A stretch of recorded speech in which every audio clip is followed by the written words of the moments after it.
Ladies and gentlemen, good day and welcome to the JSW Infrastructure Limited Q2 FY26 Earnings Conference Call hosted by Motilal Oswal Financial Services Limited. As a reminder, all participant lines will be in the listen-only mode, and there will be an opportunity for you to ask questions after the presentation concludes. Should you need assistance during this conference, please signal an operator by pressing star and then zero on your touchtone phone. Please note that this conference is being recorded. I now hand the conference over to Mr. Alok Devra from Motilal Oswal Financial Services Limited. Thank you, and over to you, sir. Thank you, and good evening, everyone, and welcome to the 2Q FY26 Earnings Call of JSW Infrastructure. We have with us today Mr. Rinkesh Roy, Joint Managing Director and CEO, Mr. Lalit Singhvi, Strategic Advisor and Board Member, Mr. Nagarajan J, Chief Financial Officer, and Mr. Vishesh Panchnanda, Head of Investor Relations. I would now hand over the call to the management to provide some opening remarks, and then we can proceed to the Q&A. Thank you, and over to you, sir. Thank you, Alok. Good evening, and thank you all for joining our earnings call for the quarter ended 30th September 2025. The global economy continues to navigate a complex terrain. While trade volumes have remained resilient in the first half of 2025, geopolitical tensions and evolving trade policies, especially from the US, have introduced new uncertainties. Amid this turbulent backdrop, India has emerged as a resilient and stable economy underpinned by a forward-looking policy framework. The country's pro-growth stance remains intact, with the RBI introducing a series of measures aimed at stimulating credit expansion.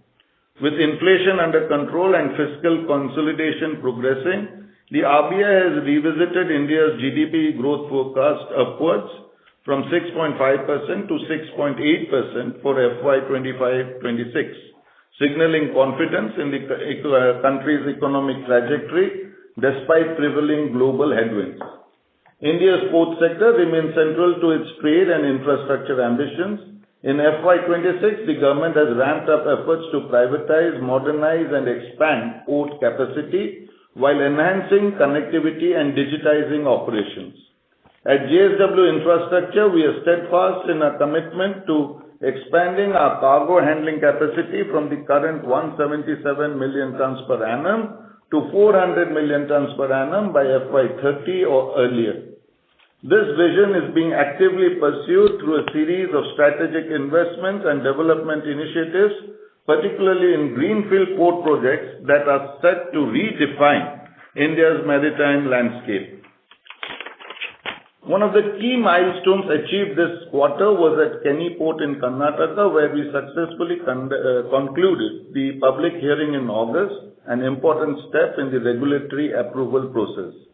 Similarly, Murbe Port in Maharashtra has made notable progress with the EIA report submitted in the previous quarter and a successful public hearing held in this month. These developments mark significant regulatory advancements and pave the way for construction activities to commence in the near future. Together, the progress at Kenny and Murbe ports reflect our focused execution and reinforces our commitment to building world-class port infrastructure across strategic coastal regions. Notably, JSW Infrastructure stands out as the only port company in India currently engaged in the simultaneous development of three greenfield ports, Kenny and Murbe on the west coast and Jatadhar in Odisha on the east coast. These strategically located projects represent a combined capacity of 93 million tons per annum in their initial phase.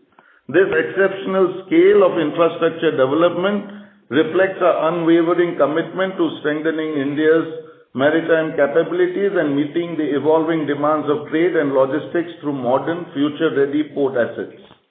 Our 302 iron ore slurry pipeline project continues to advance steadily. As of now, 218 kilometers of welding and 195 kilometers of pipeline lowering have been completed. The project remains on track for completion by March 27, and once operational, it will significantly enhance the efficiency of iron ore transportation.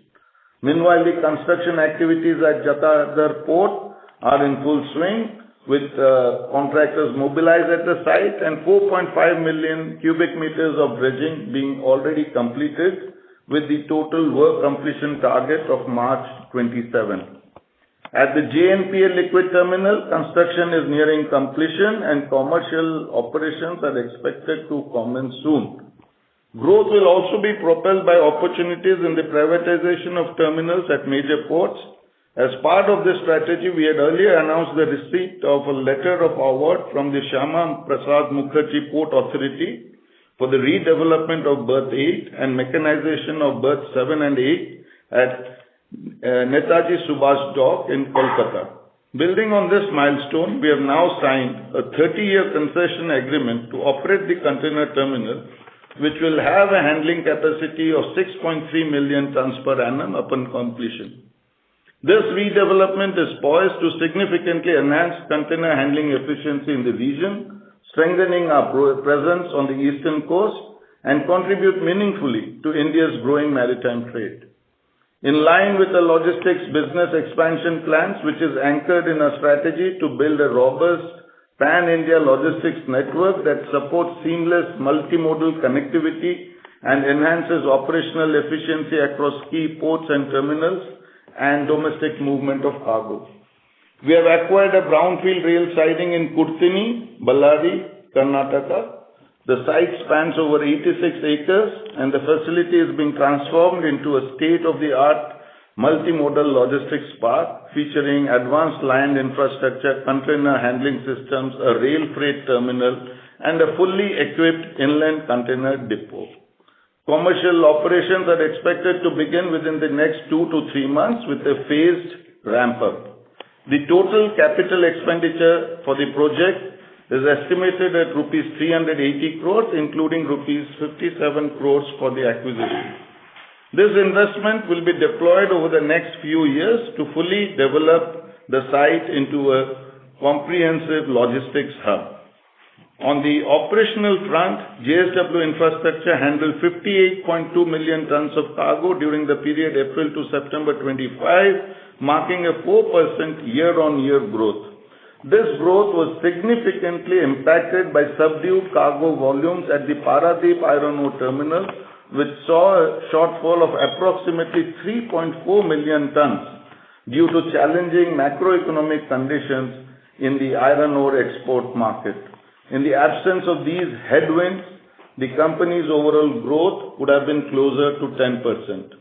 Navkar Corporation, part of our group, delivered a standout performance in H1 FY26, marked by a strong recovery in operational volumes and a return to profitability. Our operations and maintenance contracts in the UAE at the ports of Fujairah and Dibba have delivered exceptional operational performance. Notably, the port of Fujairah is on track to exceed its minimum cargo volume commitments, reflecting strong throughput and efficient handling. This outperformance positions us to benefit from a share in the profitability generated from the incremental cargo, further enhancing the commercial value of our engagement at the port. To sum up, most of our domestic and international operations are running efficiently and nearing or exceeding their optimal capacity, with the exception of the Paradip Iron Ore Terminal. Overall, on a consolidated basis, our total revenue was rupees 2686 crores for the first half of FY26, representing a 23% year-on-year growth. EBITDA for the period stood at rupees 1387 crores, marking a 14% increase, while net profit reached rupees 758 crores, reflecting a strong growth of 13%. With this, let me hand over to Mr. Nagarajan, our CFO, to take us through the financials and other details. Thank you, Venkatji, and good evening, everybody. Let me first talk about our port business. In Q2 FY26, the company handled cargo volumes of 28.9 million tons as compared to 28 million tons in the current quarter ended September 24. The 3% volume increase was primarily driven by strong performance in SWPL, Jaigarh Port and Dharamtar Port. Additionally, interim operations we started at Tuticorin and JNPA Liquid Terminal, which contributed positively. Despite the strong contributions from key ports, growth was moderated by a 2.1 million ton shortfall during the quarter at the Paradip iron ore terminal, driven by weak seaborne iron ore export market conditions. Without these headwinds, overall growth would have been closer to 10% on the cargo volumes. Group cargo increased to 15.7 million tons from 14.8 million tons, a growth by a million ton, representing a 6% growth, and share of group volume stood at 54% this quarter versus 52% a year ago. The third-party volumes had a marginal decline of 1% YOY, mainly attributable to the weak cargo volumes at Paradip iron ore terminal. The growth in cargo volumes and the change in volume mix resulted in a 10% YOY increase in operational revenue, which stood at 1100 crores in Q2 FY26. Operational EBITDA for the port segment was at 585 crores, which was up from 521 crore, an increase of 12%. Above that, the margin also improved to 53% from 52% a year ago on the back of strong operational performance at private ports led by Jaigarh, SWPL and Dharamtar. Talking about the logistic part, Navkar Corporation delivered strong operational and financial results in Q2 FY26. Exim cargo volumes reached 79,000 TEUs, representing a robust 20% YOY growth. Domestic cargo volumes stood at 394,000 metric tons, up 46% compared to the same last year. Last year the numbers were around 270,000 tons. Revenue from operations for Navkar rose to 163 crores, reflecting a 20% jump YOY. EBITDA climbed to 25 crores, showing substantial improvement, while net profit increased to 4 crores, a significant turnaround from loss of 2 crores in the previous year. Total consolidated revenue for the company stood at 1372 crore and total EBITDA inclusive of other income stood at 716 crore, reflecting a YOY growth of 26% and 18% respectively. The EBITDA growth was largely driven by increased revenue from higher EBITDA yielding assets, SWPL, Jaigarh and Dharamtar. Consolidated depreciation was 149 crores versus 134 crores in previous year. The increase is mainly on account of consolidation of Navkar Corp and capitalization of covered shed project at SWPL Goa. Finance cost was 99 crores in the current quarter as compared to 75 crores respectively in the quarter ended September 2024. Increase is attributable to higher net debt. During the quarter ended September 25, we recognized unrealized FX loss of 5 crore, primarily driven by fluctuation in the dollar rupee rate and also changes in the yield curve. This is primarily a non-cash accounting adjustment in accordance with Ind AS 109. In contrast, the same quarter last year, we recorded an unrealized gain of 155 crores. As a result, PBT for Q2 FY26 stood at 463 crore compared to 554 crores in Q2 FY25. However, excluding the impact of these non-cash adjustments in both periods, the underlying PBT would have reflected a YOY growth of 17%. The ETR for the quarter stood at 20%, significantly lower than 33% in the same period last year. This reduction is primarily attributable to recognition of tax credit related to ESOPs and also adoption of tonnage tax for our 4 MBCs at Jaigarh Port. The tonnage tax concept came in this year, so it will start from FY26. PAT for the current year declined by 1% at 369 crore as compared to 374 crores in the same period last year. I'm also pleased to share that our company has achieved a significant financial milestone as we have been assigned an investment grade rating of BBB- from BB+ with a stable outlook by both S&P Global Rating and Fitch Ratings. This recognition reflects the strength of our financial fundamentals, disciplined capital management and resilience of our business models. Coming to the capex part now, the aggregate financial commitments across all growth projects encompassing the awarded work orders and procurement of materials stood at 3,300 crores. So that means almost 3,300 crores of capital commitments we have done.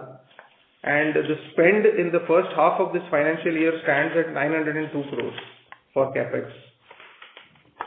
Coming to the ratios now, as of September 2025, we have a net debt of 1,810 crore with a net debt to operating EBITDA on a trailing 12-month basis of 0.75 and one of the strong balance sheets in the sector.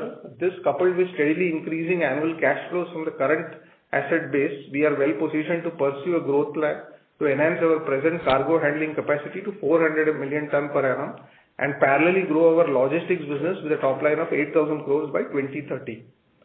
With this, I request the operator to open the line for Q&A. Thank you very much. We will now begin the question and answer session. Anyone who wishes to ask a question may press star and one on their touchtone telephone. If you wish to remove yourself from the question queue, you may press star and two. Participants are requested to please use handsets while asking a question. Ladies and gentlemen, we will now wait for a moment while the question queue assembles. Our first question comes from the line of Sumit Kishore from Axis Capital. Please go ahead.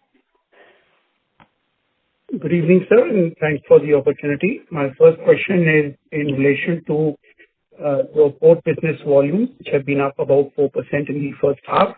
Would you like to revisit your guidance for the full fiscal in terms of growth? And also, if you could comment on the port realization per ton, which seems to have gone up almost 7% year-on-year during this quarter. Is it because of the mix of JSW Group being higher? That's my first question. So, as you were hearing that the main losses we suffered was on account of Paradip Iron Ore Terminal. And what we are observing is that generally, as a rule, we do far better in H2 than in H1. So that will be a good driver for growth.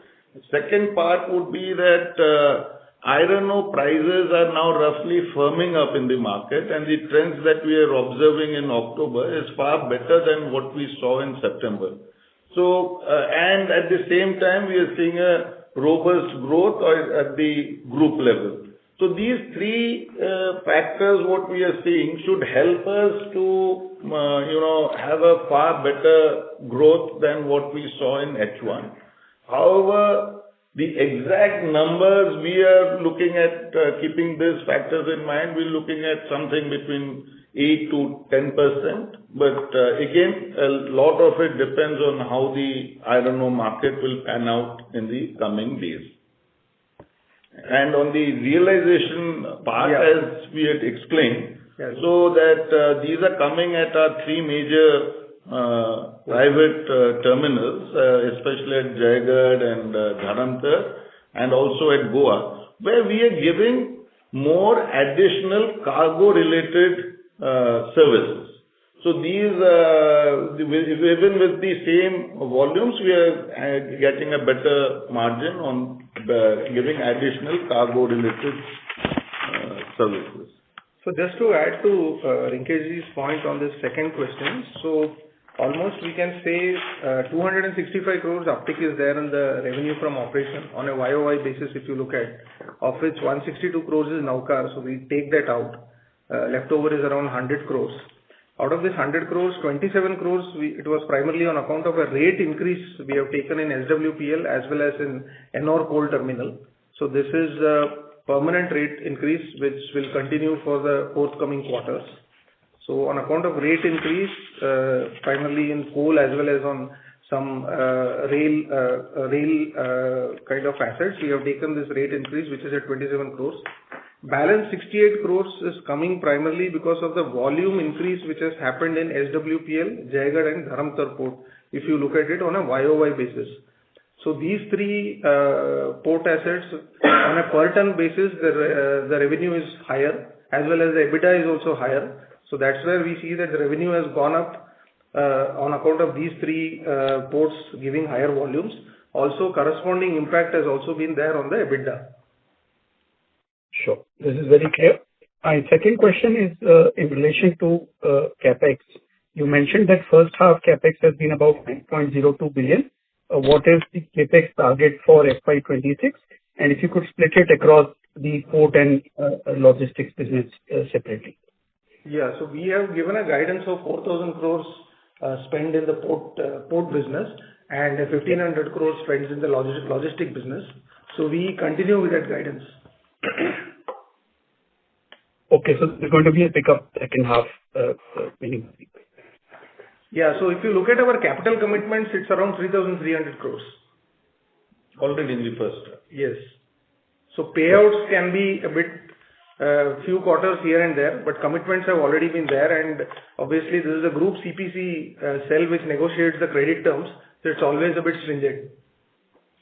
Sure. And I'd just like to squeeze in one quick clarification. You had mentioned on the previous call that your logistics revenue target for the fiscal is 7 to 8 billion and an EBITDA target of 1 billion rupees. I mean, what is your take on this guidance after 1H? We continue with that guidance. And also from a logistics capex spend perspective, it is always a mix of acquisition or organic as well as inorganic growth. From a inorganic side, we have already announced acquisition of Kurtini multimodal, the Kurtini railway siding, and there are more on the anvil acquisitions coming on the anvil. Thank you. Coming to Navkar EBITDA, we are at 45 crores in H1, and we continue with our guidance of 100 crores for FY26.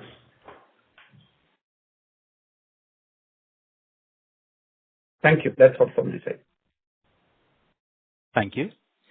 Our next question comes from the line of Barneet from Avendus Spark. Please go ahead. Good evening, gentlemen. Am I audible? Yeah. Yes.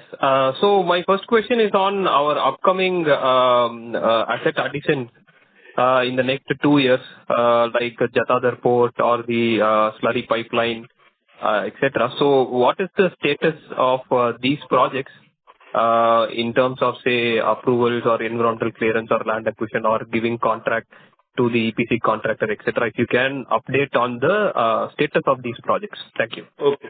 So I'll be limiting myself to two specific projects that you asked about. One is Jatadhar Port and one is slurry pipeline. So these are all ongoing projects. So there are now no regulatory approvals that have to be taken. So all the regulatory approvals are in place. And in Jatadhar, work has started. Dredging works have been completed to the tune of 4.5 million cubic meters. And work on the berths and other conveyors and all, these have also started. So we are on course to completion of this project by March 27. Parallelly, the slurry pipeline, this is a 303 kilometer project, out of which 218.3 kilometers of welding of pipes has been done. And out of that 218.3, 194.4 kilometers have been lowered into the ground. So broadly, you can say 60 to 70% of the work on this project has already been completed, and we expect its completion also on schedule by March 27. Okay, that is very helpful. Can you throw some light on the nature of the disruption in the iron ore market which impacted Paradeep's volumes, and what could reverse or change in the coming quarters which can result in the volumes growing there? Thank you. So if you look at the statistics across all the 4 iron ore terminals at Dhamra, Paradeep Iron Ore, Paradeep Port Terminal as well as Gopalpur, last year H1 there was around 16 million tons of iron ore dispatched from these 4 terminals. This year it has dropped down to around 9. So there has been a loss of 7 million tons of iron ore movement across these 4 port terminals. And because the iron ore prices had come down below a normal economic level for movement, and these prices have gone up in the last month, and we are now seeing a firming up of these prices in the international market. And lot of players have started movement, especially some of the large miners operating in that area. So they have started their movements, and we are foreseeing a better performance from October onwards. Sure. Thank you so much. Thank you. Our next question comes from the line of Mohit Kumar from ICICI Securities. Please go ahead. Good evening, sir, and thanks for the opportunity. Sir, two questions. First is on the Kolkata container terminal, which you won in the Q2. If I look at the volumes for the Kolkata for a very long period, for 6 to 8 years, the container volume hasn't grown, right? So I'm trying to understand the strategy.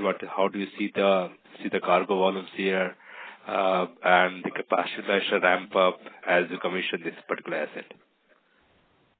You're right. There's been a static movement at Calcutta, but one thing you'll appreciate is that Calcutta is one of those few terminals which serve a very captive market.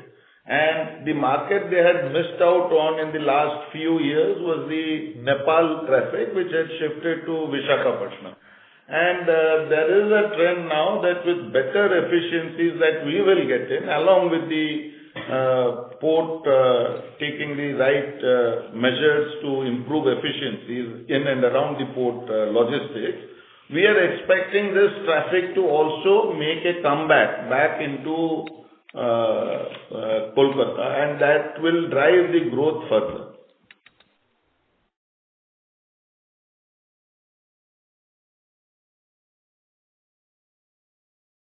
Hello. Sir, so do we have some kind of estimate for the Nepal traffic?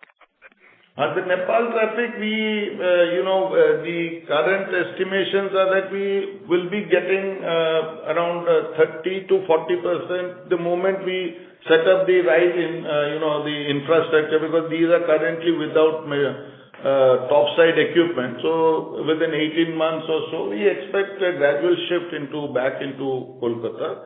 And this terminal, we are expecting a full occupancy, at least 90% occupancy at these two berths that we are taking. Understood, sir. My second question on the bid pipeline for privatization. If I look at the government initial announcement, FY26 was looking to be very strong. I think we had around 4 to 5 terminals which were supposed to bid out in Paradip. Can you please help us with the update on those on the bid pipeline? And how are you looking for H2? Do you think?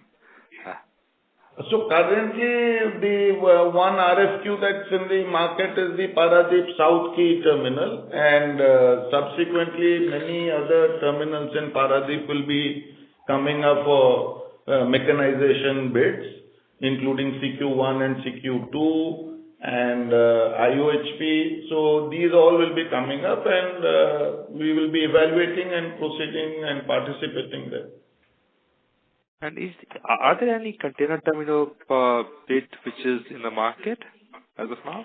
As of now, the Kolkata balance of NSD will be coming up, for which the RFQ has already come up. That is for the balance part of the Netaji Subhash dock.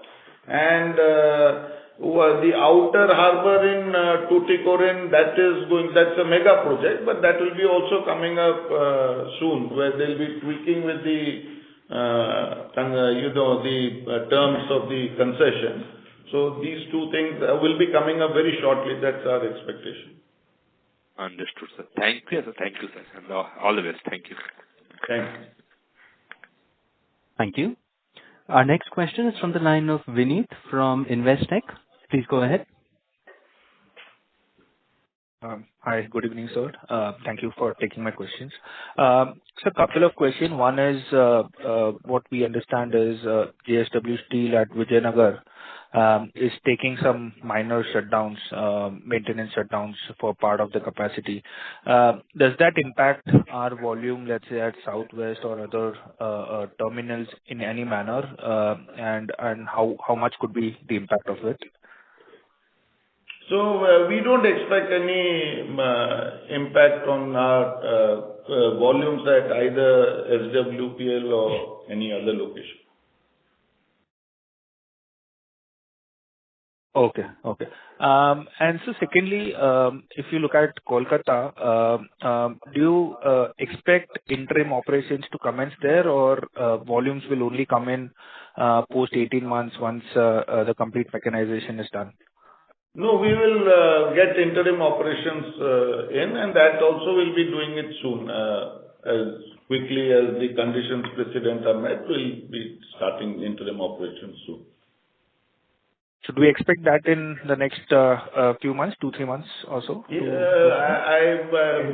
keeping our fingers crossed. We're trying for this next quarter, but hopefully by end of this financial year, we should be starting our interim operations. Understood. Understood. And sir, one bookkeeping question. We've seen a sharp increase in the other income this quarter again, despite cash balance or liquid investments coming off, given our investments in the newer ports, and we had acquired also slurry pipeline end of last year. So what is driving such increase in other income, and how should we think it going forward as well? So this is a one-off thing. So there were some insurance claim which we have received on account of some claims done in Jaigarh Port in Q1. So we received a claim to the tune of 18 crores in Q2. That is what we have recognized in our books. Also, there was an arbitration which was going in SWPL, and that arbitration concluded in our favor. We had taken a provision of 16 crores. The liability came to 6 crores. So there is a reversal of 10 crore provisioning.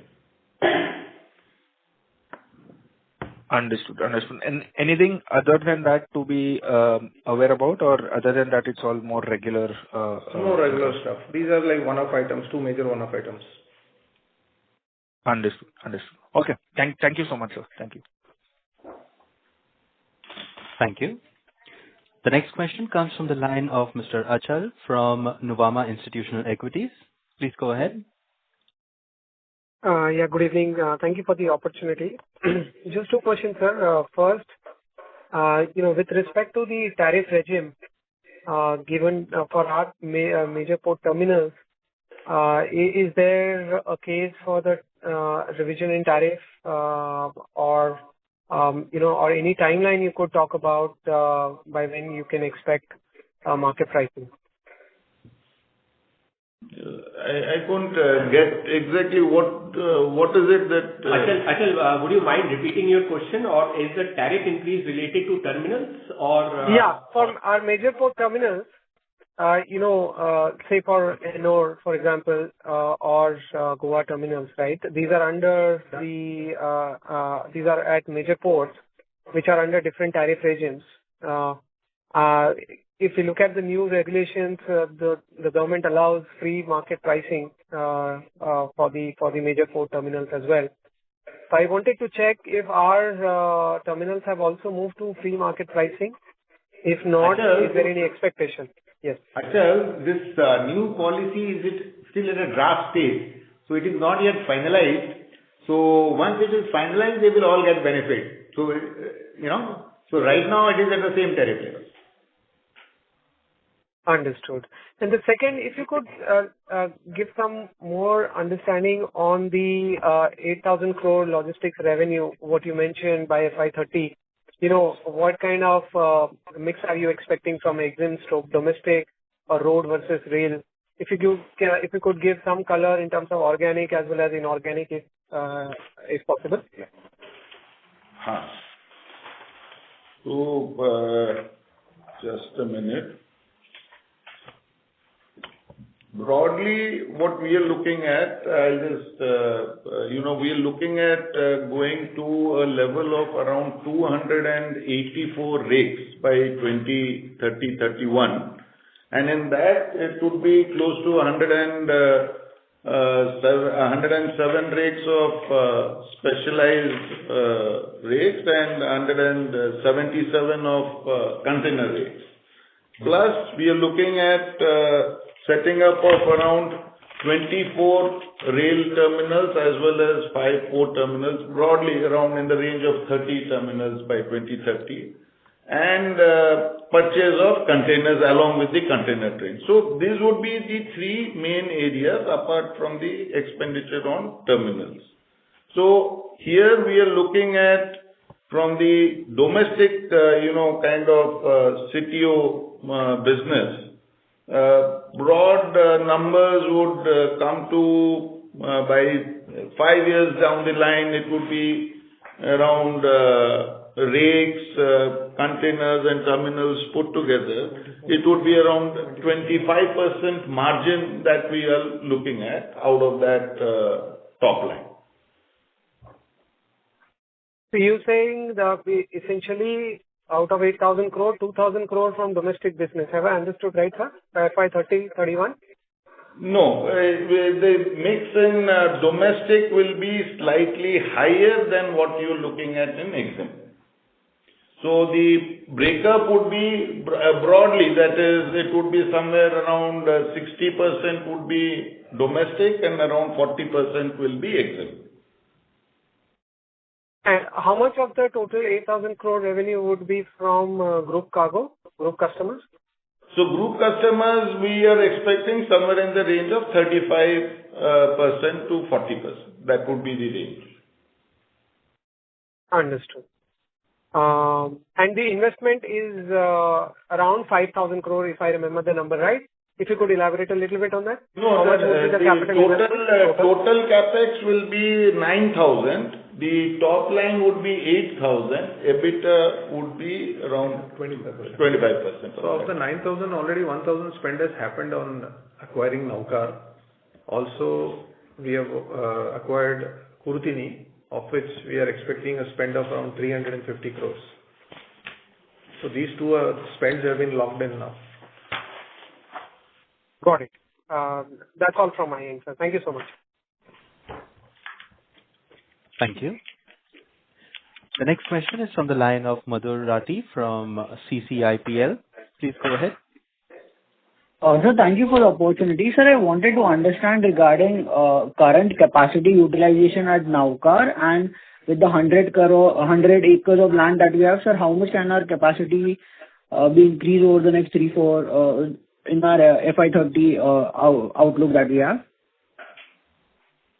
So broadly, I would put it as surplus land at Navkar would be to the tune of 100 acres, split, equally between Panvel and Morbi. So it's broadly 59-60 acres in Panvel and around 40 acres in Morbi.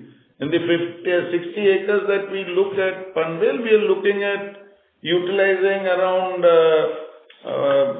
10 to 12 acres of that. So 50 acres will be still going surplus in Panvel area, which will be monetizing or putting it to use at a later date, seeing the opportunities of growth there. And at Morbi, we are looking at more of long-term partnership with different customers. So we have already approached some players there, and as and when these fructify, that will be offered on long-term lease. And sir, what is our current capacity at both these locations? So the current capacity utilization at, let us say, the Mumbai sector would be around 60 to 65%, and in Morbi it would be in the range of 55 to 60%. Got it. So just a final question from mine, sir. If I consider Morbi as a ceramic hub of India, sir, how much of these the logistics requirement there would be either catered by us or our private freight terminal? And sir, how big this opportunity become over the next 3 to 5 years? So you see, we have already started a service. To answer your question, we have already started a service transporting tiles from Morbi to Kolkata. And then on the return leg, we are picking up a lot of other cargo back into Mumbai region and then onwards into Morbi. So we have been able to do 3 services of this Morbi Calcutta last month, and this will be gradually increasing. And again, the potential for different sectors is being reviewed, and we're putting up strategies in place for that. Got it. So thank you so much and all the best. Thank you. We have our next question from the line of Ankita Shah from Elara Capital. Please go ahead. Yeah, hi. So I just have one question. What is happening in the Fujairah terminal? There has been a continuous, gradual decline in the volumes there. So just wanted to understand.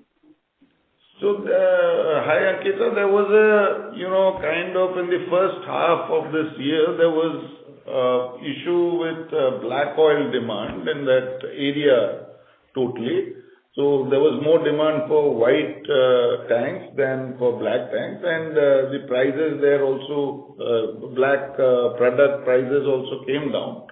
So this, now we are gradually seeing that it's come back to some sort of normalcy, and we are hopeful that we should be slightly less than last year, not greatly down, but slightly less than last year. At the same time, EBITDA numbers at melt will be maintained at last year's level despite this, disruption in black oil. Okay, and how about and this concession is also expiring next year, right? 2027. So is there any scope for renewal there, or this will be handed over back? So this you are talking about the O&M contract what we have in Fujairah, no? Right? Yes. Because this other terminal, oil terminal, is our own. There is no period as such. Okay. So this O&M contracts will be renewed because they have a practice of giving on 5-year basis. So this is the second in run, and then once it comes to nearer terms, because they are very happy with that performance. So it's the one-on-one what we have got from the government of Fujairah. This is likely to be continued only. So rollover of that contract will happen. And as Rinkesh sir mentioned that there is now been an uptick at this terminal. Can you see this scaling up maybe 1 or 2 years down the line to a higher number in terms of volume contribution? So Fujairah Port and Dipma Port, they will certainly be going on the, they will be going on the higher scale. Dipma is the first year of operations and is doing very well. So their numbers will also increase, and Fujairah is also, increasing now because there is one more mines which has increased the productions which is opposite this port. So we can see the quantum going up in the years to come. Got it. Great. That's it from my side. Thank you and all the best. Thank you. Our next question comes from the line of Alok Devra from Motilal Oswal Financial Services Limited. Please go ahead. Good evening, sir. Just had a couple of questions. So first is on logistics. So we are looking at these kind of investments over the next 4 or 5 years. So is it fair to assume that a large part would be through the acquisition mode, through the inorganic route, or we would be kind of doing it little on the organic side as well? So it will be a mix of both, and we are, as I told you, a great part of it will be on creation of low-cost terminals. So we are looking at this GCTs in a very, very serious way. So GCTs will be a very big driver for our growth, along with, wherever we get good acquisition opportunities, we'll be taking that. Sure. And you have, highlighted this just to get some more clarity. The iron ore volumes which declined, which kind of impacted the second quarter. So in October, they have kind of normalized, or we are just hoping that it will kind of normalize during the quarter? No. If you see the entire quarter of Q2 was around even less than 1 million. So it's around 3 lakhs. And here now we are gradually seeing that this month it would be upwards of around 5 lakhs. So we are seeing a gradual uptick in that portion. Okay. But Q3 also could be a YOY kind of a decline. It will be might be, unless there's a good, movement, price increase. Otherwise, we'll be still seeing a Y-on-Y decrease. Okay. But we have to, kind of reduce the losses. So there we are seeing that the losses might get reduced. Sure. Got it. Just one last question. So the overall margins which have come down in the quarter as compared to the last quarter, or it's kind of below 50%. So that's primarily driven by the volume only. I mean, had the volumes been normalized, the margins would have been on the upper side. No, this is a console P&L which we have shared, which includes Navkar also. Last year, Navkar was not there. Navkar came in October first week. Right. So Navkar typically a 15% EBITDA business, whereas ports, the port business has given a 53% EBITDA margin, which is 1% up from what we have shared last year. So on a weighted average basis, it's at 46 or 47%. Right. So going forward, it would be like a weighted average would be like a 47, 49% kind of a range. Yeah, somewhere oscillating between 45 and 50%. Sure. And with Navkar margins, can it inch higher ahead as the volumes also scale up? Yeah, bit higher, not much, but. Okay. Sure. That's all from my side. Thank you, sir. Thank you. Our next question is from the line of Nidhi Shah from ICICI Securities. Please go ahead. Yes. Thank you so much for taking my question. So my first question is on the contribution of Dharamtar and Jaigarh in our H1 EBITDA on percentage terms.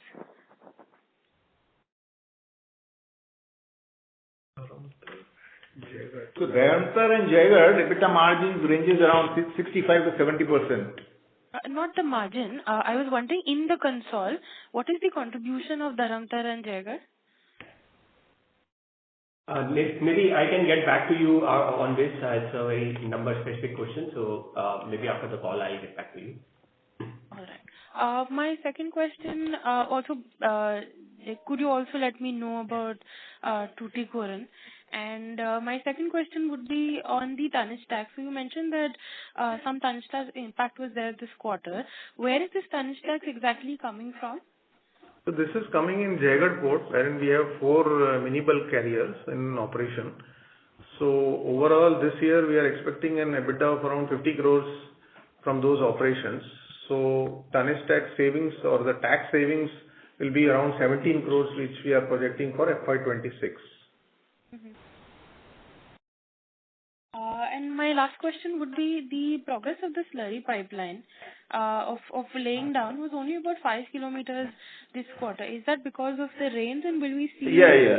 So generally this monsoon's period, it's totally gets waterlogged because these are very low-lying areas. They get totally waterlogged, and actual real work starts happening somewhere, November types.